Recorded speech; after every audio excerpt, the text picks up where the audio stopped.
Good evening. Thank you so much for joining us. My name is Steffanie Guillermo. I'm an assistant professor of psychology here at Pitzer, and I'm a social psychologist, and my research focuses specifically on stereotyping and prejudice, particularly as it relates to race and ethnicity. And hi, my name is Tiffany Charvet. I'm a freshman, and I am majoring in politics, philosophy, and economics. So, Professor Guillermo, I have a bunch of questions that I would like to ask you today. And for the viewers who are watching us at home, you can submit questions during our talk through the Pitzer College Alumni Association Facebook page. So, Professor Guillermo, what got you interested in this line of research? Yeah, so I first became interested in stereotyping and prejudice research actually as an undergraduate. I had declared myself a psychology major, but at that point in my life, I wasn't exactly sure yet what I wanted to do with my degree and with my career. And so I signed up for this course, and it was called The Psychology of Stereotyping, Prejudice, and Discrimination. And it sounded really interesting to me, and I just thought it would be a really great class to take. But pretty much within the first week or so of being in that class, it was really a life-changing moment for me. And I began to do the readings and realized there was this entire world of research that aims to understand and reduce stereotypes and prejudice and bias. And so I just, pretty much knew this is what I want to do with my career and with my life. I want to research these questions myself, and I've been passionate about this work ever since. That's amazing. And now to focus in more on our topic on tonight's conversation, what does emotion-based prejudice really look like? Yeah, so the specific form of emotion-based prejudice that we'll talk about this evening is infrahumanization. And infrahumanization distinguishes between two classes or categories of emotions. And the first class or category is called primary emotions. And primary emotions are those that are not unique to the human experience. So most people on average would say that humans experience these emotions, but they'd also say that animals experience these emotions. And these are things like sadness or anger. Someone might say, my dog was really sad today, but they may also say my roommate was sad today. So primary emotions are those that are not unique to the human experience. And now the other class or category of emotions is secondary emotions. And these are the emotions that are thought to be unique to the human experience. So they're more complex in nature, and these are emotions such as anguish or compassion. Someone may say, my friend is experiencing anguish or is experiencing mourning, but they'd be less inclined to use that terminology, those emotions, to describe animals' experience. So secondary emotions are those that are unique to the human experience. And what bias looks like, just to kind of give a summary, often there's this perception that people from marginalized groups experience secondary emotions to a lesser degree than people from non-marginalized groups. Now, this topic of infrahumanization is very interesting. Do you know if there's any other forms of research that have touched upon this concept of infrahumanization? Yeah, so there's been a lot of studies that have looked at infrahumanization, and just to give our viewers at home a snapshot of what this research does and finds, for example, research in Canada shows that white children attribute fewer secondary emotions to Black children compared to white children. Research in Europe shows that infrahumanization of Muslim immigrants predicts rejection of those immigrants. And to bring in the piece of political attitudes, which will become important for tonight's discussion, research shows that politically conservative individuals attribute fewer secondary emotions to a Latinx family that experiences a natural disaster compared to a white family that experiences that same disaster. On the topic of infrahumanization and natural disasters, I remember while conducting my literature review for my own research, reading a research article regarding Hurricane Katrina. And in this one research, it really discussed about how a few researchers examined inferences about the emotional states of in-group and out-group victims during a natural disaster. And they wanted to experiment and see whether or not they would find an in-group helping. And findings showed that participants did not have the same virtue of having, they believed that people experienced fewer secondary uniquely human emotions when it was an out-group member rather than an in-group member. So just that topic kind of rose the stroke in me. Yeah, so I noticed that you were using the terminology of in-group and out-group. So for our viewers at home who may not know what those terms mean, could you define them for us? Yes, of course. So an in-group member is a person that affiliates with a certain type of group, so whether it be racially or politically. Whereas an out-group terminology means that you do not find membership in this type of group. So moving along from that, how have you built off this work in terms of your own research agenda? Yeah, so my own research agenda has looked specifically at infrahumanization in terms of perceptions of immigrants here in the United States. And unfortunately, my research was inspired by real-world events that made it quite apparent to me the subhuman treatment of immigrants in this country, and in particular, undocumented immigrants. So for example, events like families being separated from one another, or people placed in detention centers or shelters, which really aren't shelters at all, they're cages. And so that exemplified to me really the subhuman treatment of these individuals and reflected kind of a larger perspective in my mind. And so being familiar with the infrahumanization research, it signified to me that among the things that these individuals are being denied, one of them I believe is uniquely human emotions. So almost a denial of their suffering or the negative emotional experiences that they have because of prejudice and bias and discrimination. So this raised a question for me, and that question was, can infrahumanization in part explain what is going on in this country right now in terms of anti-immigrant prejudice? And so to begin to test this, I designed a research study. And in this study, I was really interested, is there infrahumanization towards Mexican immigrants? And does that differ based on documentation status? So in this first study, I had participants complete it, and participants were individuals who were randomly sampled from across the United States. So these are people living here in the US. And they were randomly assigned to rate the emotions of three groups, either US citizens, so that kind of served as the comparison group, undocumented Mexican immigrants, or documented Mexican immigrants. And so these individuals, the participants, they see a list of 16 emotions. And half of those emotions are primary emotions, so things like anger, sadness, happiness, and excitement. And half of the emotions in that list were secondary or uniquely human emotions. So mourning, anguish, compassion, and hope are examples of secondary emotions. And they see this list of emotions and they're told, pick 8 that you think best describes the emotional experiences of, and then depending on which condition they were assigned to, it either said US citizens, documented Mexican immigrants, or undocumented Mexican immigrants. So for example, someone assigned to the undocumented Mexican immigrant condition would see this list of 16 emotions and they're told, pick 8 that you think best represents the emotions experienced by undocumented Mexican immigrants. And so in this study, what infrahumanization would look like is choosing fewer secondary or uniquely human emotions for the Mexican immigrants relative to the US citizens. And something else that I measured in this study that I really thought would be impacting infrahumanization bias was political attitudes. So participants indicated on a scale ranging from very liberal to very conservative what their own political attitudes were.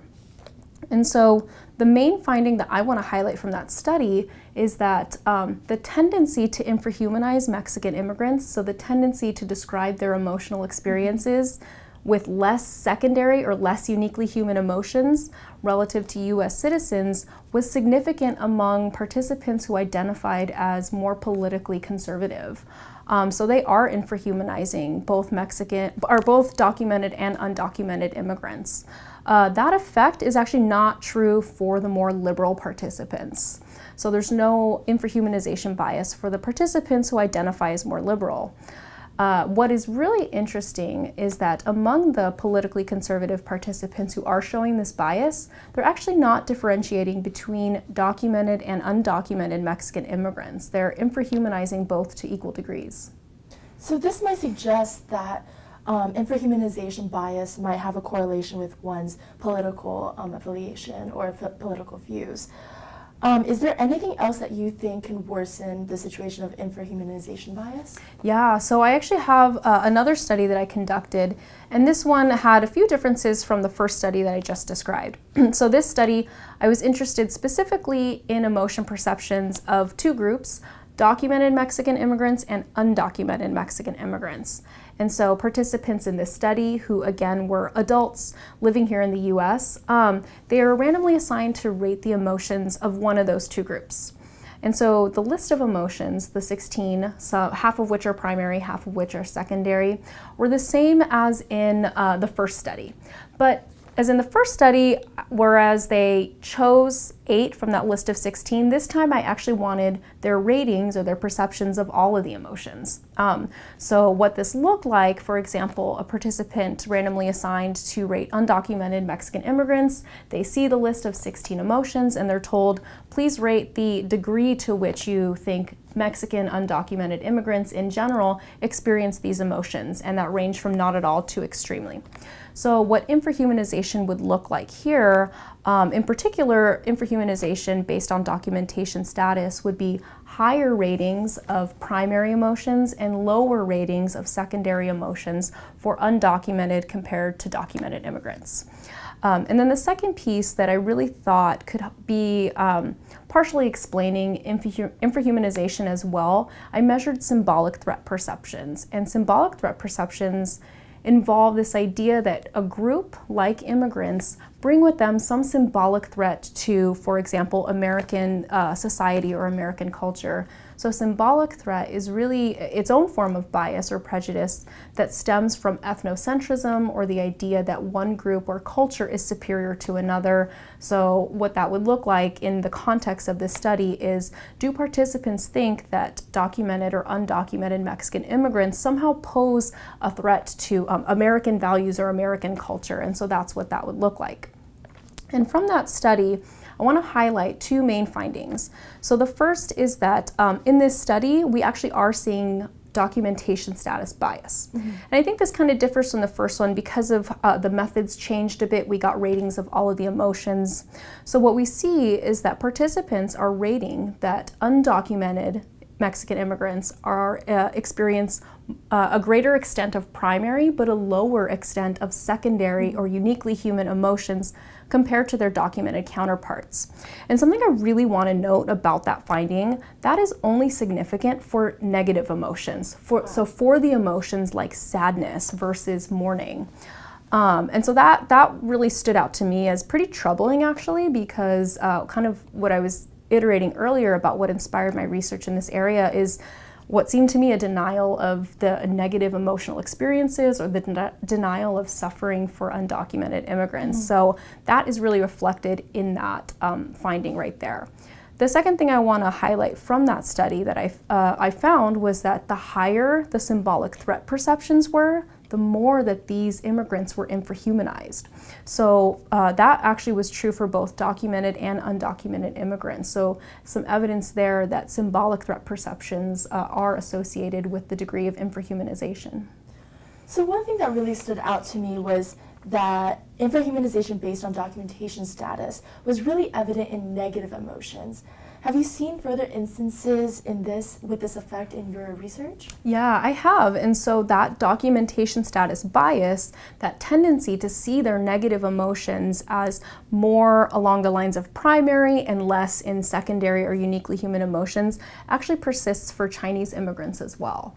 And so this is another study I conducted, and I won't go too much into the details, but it was really similar to the last one I just described, except now participants were randomly assigned to rate one of 4 groups: documented Mexican immigrants, undocumented Mexican immigrants, documented Chinese immigrants, or undocumented Chinese immigrants.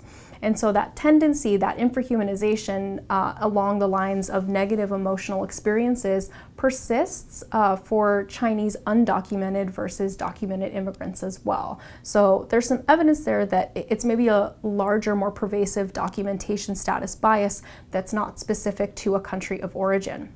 Now, something else in terms of that study, what is specific to country of origin was that actually overall, if we look at whether infrahumanization bias is different based on whether the immigrants come from Mexico or China, there is a bias such that infrahumanization is greater towards Mexican versus Chinese immigrants. But really importantly, that finding, that tendency to infrahumanize Mexican immigrants more than Chinese immigrants, was only significant for participants who identified as more politically conservative in their attitudes. So really from that study kind of revealing a lot of the complexity that is behind this bias in terms of both country of origin, documentation status, but also how political attitudes play a role as well. Now, Professor Guillermo, how does your research really connect with the political climate that our country has today? Yeah, so as I iterated, it was really the real world events going on that inspired my research in this area. And in particular, this idea that the negative emotional experiences are seen in a less human light for undocumented versus documented immigrants. And that is really reflected in my research. And so I think that kind of maybe can partially explain what is going on in this country right now. Obviously, the issue is quite complex, but I think infrahumanization, or the denial of uniquely human emotions, can play a role. And it's really interesting because I recently gave a talk on anti-immigrant bias, and during that talk, I put up on the screen 2 different headlines, okay? And so the first headline read, "Trump accuses Dems of phony stories of sadness on the border." So sadness is that primary emotion, that emotion that's not unique to humans. And the second headline, in contrast, "Going through hell at the border. Parents split from children tell stories of anguish." And anguish is that secondary or uniquely human emotion. So really interesting when it's the parents telling their stories of their experiences, they're using that uniquely human term versus the other headline where it's sadness, that emotion that's not unique to humans. And I think it's deeper than just the language used. I think it's the perceptions of the emotional experiences of these individuals and how that differs, how human or not uniquely human those emotions are perceived. And I think that really reflects part of what's going on in terms of if an emotional experience is seen as less than human, what are the downstream consequences for policy and for behavior and actions and attitudes towards that individual. And just to also touch on symbolic threat, because I talked about that a bit today as well, I think that's absolutely playing a role in what we see in terms of immigrant bias. And I was reading an article the other day that was kind of making the argument that actually the wall is more of a symbolic stance in terms of what it stands for. So this topic of infrahumanization is just so interesting. What are your plans for future research in this topic? Yeah, so the research I described today looked at emotion perception at the very general level, and is reflected in the instructions given to participants. Please rate the emotional experiences in general. And what I really want to do for next steps and what I'm working on now is to put it in a more specific context. And so, for example, family separation and people being held in detention centers. What are people's perceptions of those experiences? How would they describe them? Do they use the more primary emotion terminology or the secondary emotion terminology? And then I predict that, just based on some of my initial research, that those responses, those perceptions may vary based upon political attitudes. No, I'm just curious, what other research projects are you currently working on? Yeah, so as I said earlier, my research in general looks at stereotyping and prejudice. So I have a few other lines of work going on right now, working with students, and one line of research looks at racial bias in the criminal justice system, and more specifically looking at racial bias of people's perceptions of interrogation. So what we're looking at here is, does a person think that an interrogation is more or less coercive based on whether the suspect, the person being interrogated, is black or white. And so what we're kind of predicting here is that because of the pervasive stereotypes with blacks in criminality, they may see an interrogation really as not coercive, versus that same interrogation, if the suspect is white, they may then be more sensitive to coercion cues. So that's one line of research I have going on. And the second one is looking at racial bias in the healthcare domain. And so what that looks like is we're specifically looking at medical professionals' perceptions of different medical scenarios, and if the patient is black versus white, how might that change the way that medical professional responds? So for instance, we're going to look at whether there are differences in the extent to which they think the patient is in pain based on whether the patient is black or white. And then also the treatment recommendations. Do they recommend a more rigorous treatment for the white patient, but a less rigorous treatment for the black patient? So those are a couple things I have going on right now, working with Pitzer students. Well, both of those research projects truly sound fascinating, and I'm really excited to see how both of them keep going. How does your research really relate to your teaching? Yeah, so I'm teaching a seminar right now called Stereotyping and Prejudice, which really is an honor to teach, basically the same course that inspired my career. And, you know, it's really great in that class because we talk about these issues and we talk about, you know, stereotypes, but not just as they exist, but really working towards what are solutions, what are ways we can combat some of these pervasive forms of bias. And so it's really great to talk with these students who, you know, they just come up with these wonderful ideas that I think we should be implementing or testing in research. And then I taught a first-year seminar in the fall called Stereotype Threat. And so Stereotype Threat is the threat or risk of confirming a negative stereotype about one's group, and has shown negative consequences for things like grades and academic outcomes. And so that was a really great course for these students who, again, are really trying to focus not just on the problem, but what can we do about it? What are ways to remedy these forms of injustice or bias that seem to be pervasive in our society? And so that's kind of ways that I try to weave my research into my teaching, and then also inspire students to, you know, read more and learn more about these topics. And I've had a few colleagues that have actually been in your class, and they really enjoyed it. So that's great. So I know you're working on some really interesting research right now on intergroup bias. So can you tell me a little bit about the research that you're working on? Yes, of course, I'd be happy to. So I'm currently in the early stages of developing my research, and I am focusing on college admissions. So in particular, the college admissions process and who gets admitted and who's not. And I really want to focus in on the study of whether or not there is a correlation between political affiliation and racial bias, and whether or not this correlation could possibly impact one's admissions decision. And it's ironic just considering everything that's been happening with the college admissions and the scandals that have broken out. So it's just ironic with timing, but that's just the research that I'm currently focusing into. And I'm hoping to use the Claremont Consortium as a model. So I'm hoping to recruit participants from all 5 Cs possibly, and really conducting the study soon. Yeah, that's great. Yeah. So how did you become involved with or interested in research, and what's it like to work on your own independent research project? Well, I really got interested in performing this form of research when I graduated high school last year, just because of the fact that I just went through the college admissions process, and I had a lot of curiosities about how these decisions were really being made.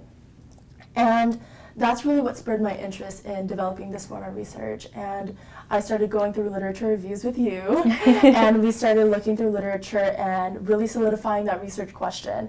And I fell in love with the project, and I'm really excited to see where it goes. And I feel like I'm very blessed to have this experience. Yeah. So I know you mentioned that you were a PPE major. Yes. And so how does your research then, psychological research on intergroup bias, how does that connect with a PPE major? And could you remind us PPE, what that stands for? Of course. So PPE is short for Politics, Philosophy, and Economics, and that's my anticipated major. And initially when I went into PPE, I've always wondered, specifically in the realm of politics, where else can I see politics? Is it only reserved certainly for governmental work?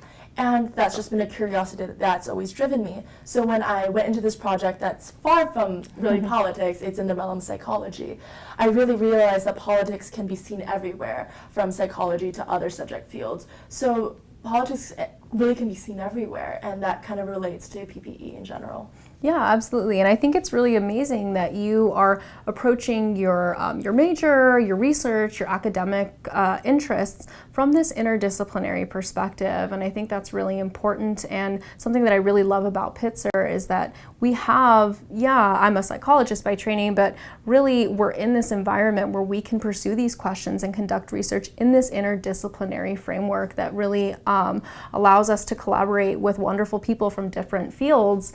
And so I think it's great that you as a first year are incorporating that into your education. Thank you. Yeah.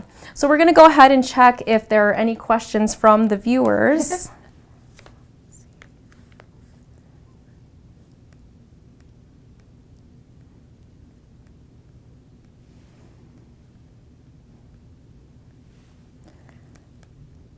Looks like we have no questions yet, but if any questions come up or anything that you want to ask me or Tiffany, you know where to find us.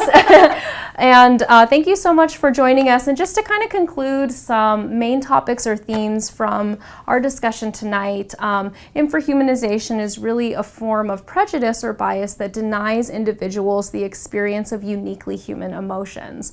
And so we're interested in this as it pertains to documentation status and immigrants. And what we find in this research that is, of course, is still ongoing, but the initial evidence suggests that political attitudes matter, and people who are more politically conservative in their attitudes may see immigrants as their emotional experiences as less human in nature, whereas more liberal participants maybe don't show this bias.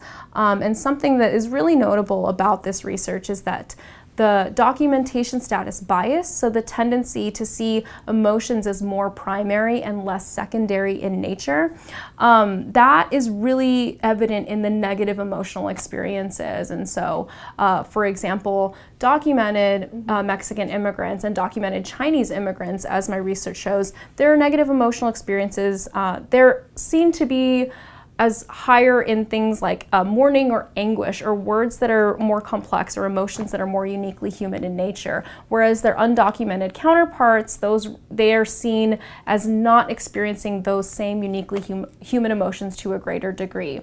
And something else that was prominent in the research we reviewed tonight is this idea of symbolic threat. So symbolic threat, the idea or perception that immigrants somehow bring with them threats to culture, threats to values, language, worldview, and that the extent to which immigrants are seen as a symbolic threat is associated with the degree to which they're infrahumanized. So this concept of infrahumanization is definitely a complex topic.